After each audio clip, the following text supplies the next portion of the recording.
Welcome to the Not So Critical Update. Today's Not So Critical Update. Just me and John today, no Peter. We talk a little bit about why Peter's not with us on today's episode. But the majority of it we spent talking about the Twitter algorithm revelations following the leak of source code revealing what essentially everybody already knew was going on anyway. Anything to add, John, before we get started with the show here? That's it. You nailed it. All right. Enjoy the show.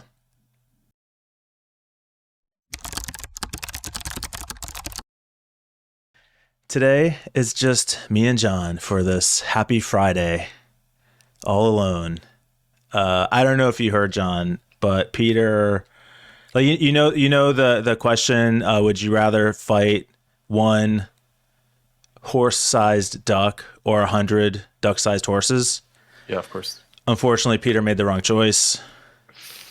He is recovering in the hospital, so hopefully that we'll is have him tough back. for Peter. It is. We're gonna send him thoughts, Yeah, for sure. no prayers. I don't know what his strategy was going into it, but either way, it did not work out I'd for like him. to know. I would like to know. I would like to hear his take on the general rules of this bout, Yeah. of this fight, and understand how he lost and what his choice was. For sure. We'll have to catch up with him on that next week to find out. Probably next Friday. Hopefully next Makes Friday sense. if he's out of the hospital by then. So today, it's just you and me. We're going to talk about, I think we're going to start with Twitter. Yeah. This code was leaked through GitHub, which we're going to talk about separately next week. But interesting revelations about the code base and how the bastion of free speech absolutist Elon Musk, who may or may not be a literal clown,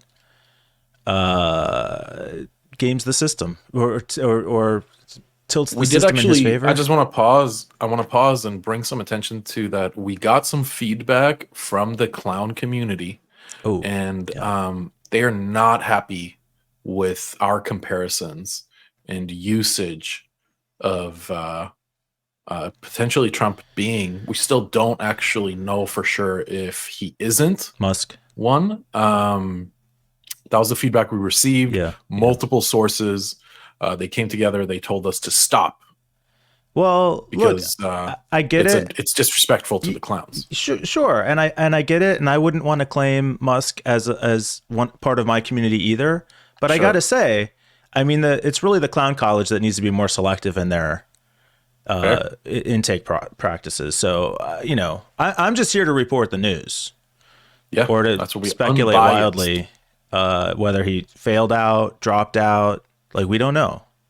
Did he even attend? Did he even attend? I'm just asking the questions. So this hits home for me. Someone very close to me has relations to Ukraine, and so we discussed, we talked about this, like that their tweets were not being reached outside of this Ukraine bubble, and they changed.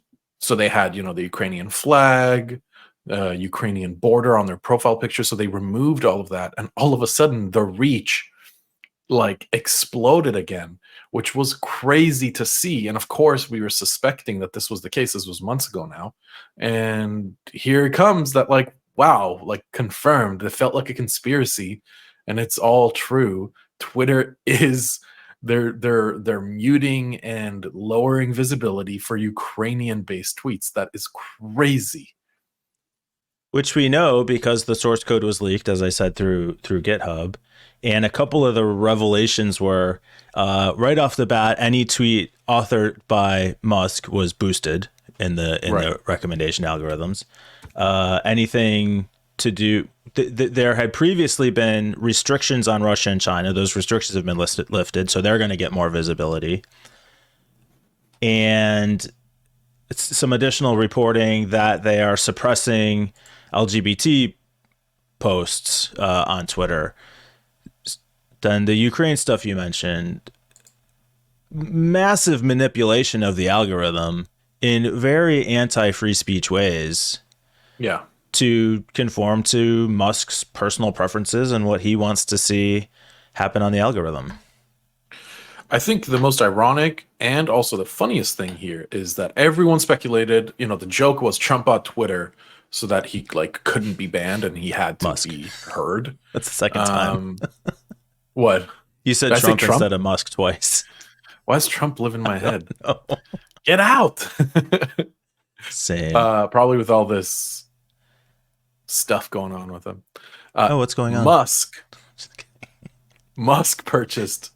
Um, I was about to say Musk purchased Trump. I'm not gonna lie. You just Musk can't get purchased past it. Twitter. I can't get past it. To like never be banned and always have a voice and always be seen was the meme. This was a joke that when Musk made the purchase initially and it was talked about, like this is just like the ultimate ego inflator. And then it fucking comes out that it's Yeah. true. Yeah. It actually is true, which is so crazy. Like, oh man, you just cannot make yourself a bigger joke. Yeah, I kind of speechless, but can we expect less? Like this is so on brand. This is so on brand. It's so canon. Two things come to mind, both with respect to comparisons with other social media platforms. One is, does Zuck do this at Facebook? I mean, they manipulate the algorithm. I guess my sense is it's not as whim driven, just based on whatever Zuck happens to want at the time or some headline that he saw that morning, and calls all his programmers in at 1 a.m. to hotfix why his tweet didn't get more visibility than Biden's Super Bowl tweet. His Facebook post. I actually think the way Facebook is, well, one, Facebook is not privately owned, right?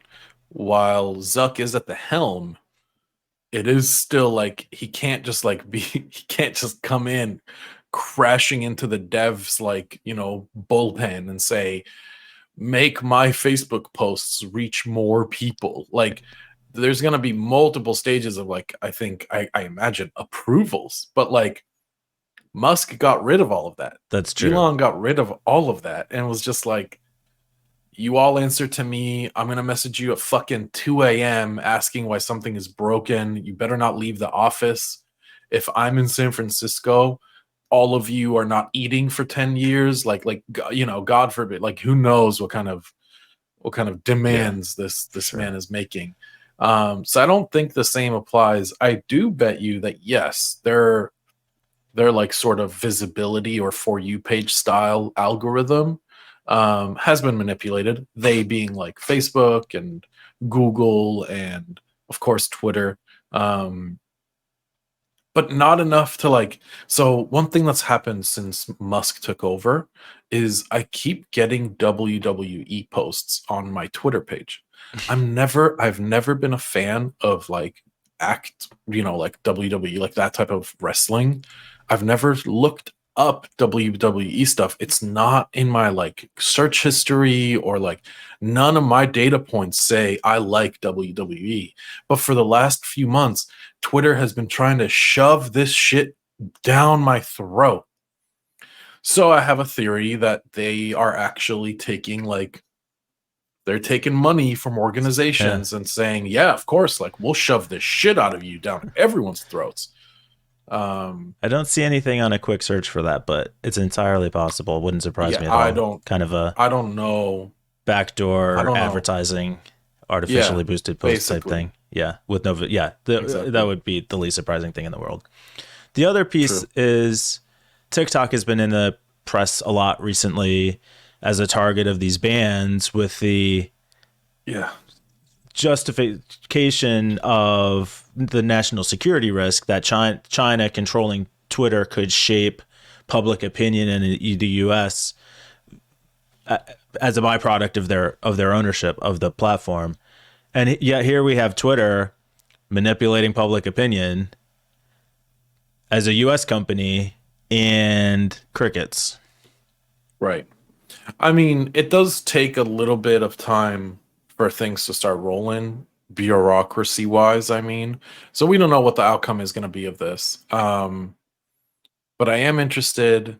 To follow along and see where this takes us, where it takes Twitter. if anything substantial pops up, I bet we'll definitely be the first to report on it. Yes, to report on it. Exactly. That's what we do here. Yeah. That's the news.